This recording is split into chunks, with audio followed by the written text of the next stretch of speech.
Chief, and thanks to all four of you for some very powerful testimony. I was struck by your testimony, Chief, about law enforcement and, as you said, trying to keep up with the changing drug mix and specifically the move to synthetic opioids, carfentanil and fentanyl in particular.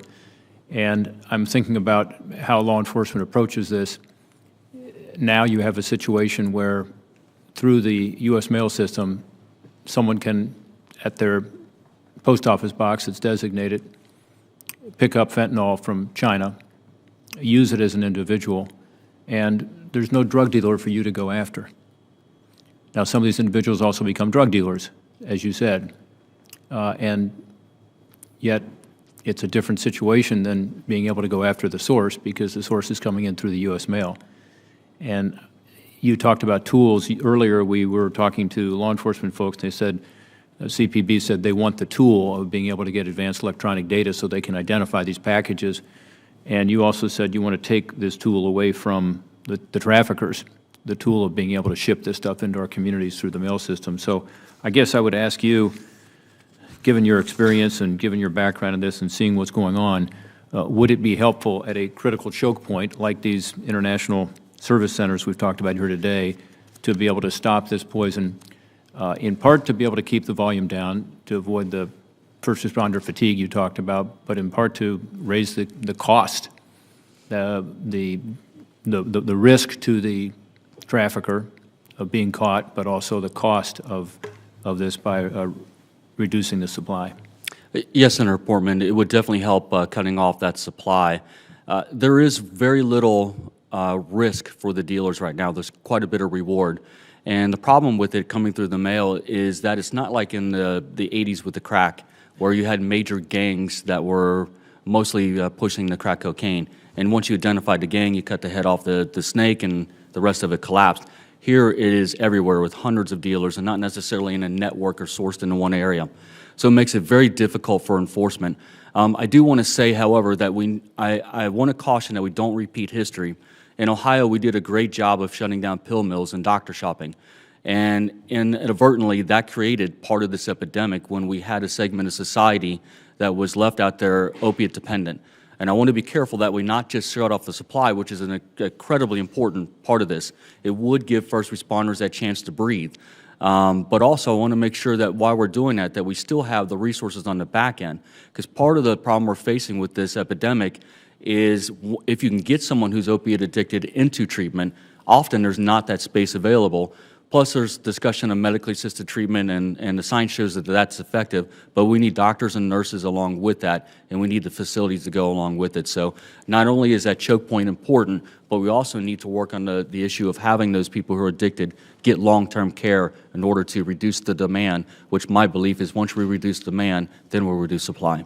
Yeah, it's a great point, and I was impressed with Dr. Horton's healthcare system, that he has the ability to take somebody who is in need of treatment and within 24 hours get them into treatment, which frankly is not the case in many places in Ohio. And particularly in our rural areas, we have a real issue with the availability of treatment and longer-term recovery, which, as you know, I've been focused on because I think that leads to better results.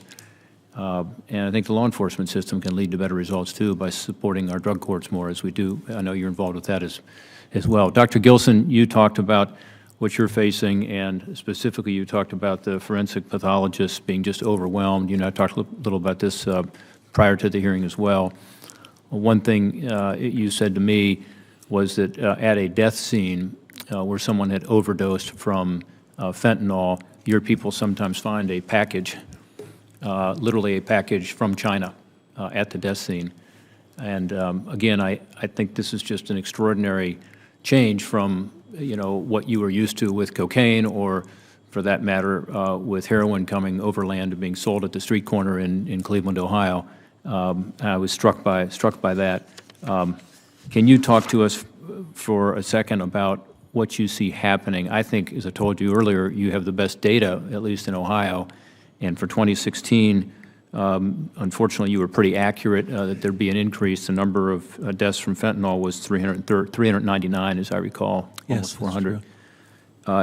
Since you do keep this accurate data on overdoses and fentanyl-related deaths, what trends are you predicting for 2017 as compared to the 399? What do you project for 2017? Senator, I think we're already far enough into 2017 that we can make some predictions.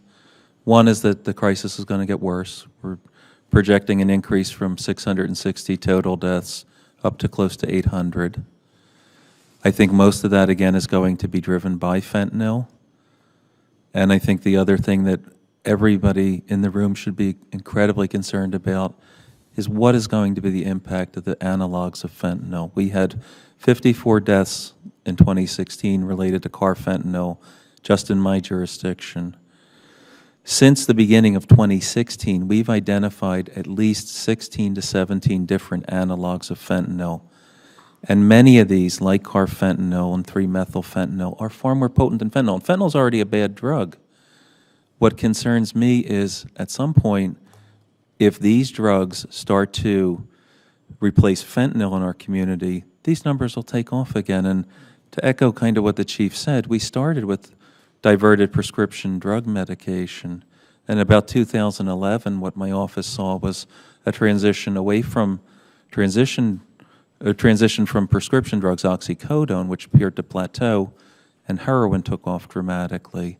And that was our trend up till 2015, when heroin deaths started actually to look like they were going to go down. Naloxone program, education programs. But then we caught a tidal wave of fentanyl, another more potent drug. And 2016 was a uniform disaster in Cuyahoga County. We nearly lost twice as many people. These are hundreds of people dying of drug overdoses. If carfentanil becomes the new fentanyl in 2017, I shudder to think how much worse that can be. Dr. Gilson, from your experience, is the carfentanil also coming through the mail system? I think, this is, again, partly what I can tell you from death scenes and partly what I can glean from the collaborations we have with particularly Drug Enforcement Agency.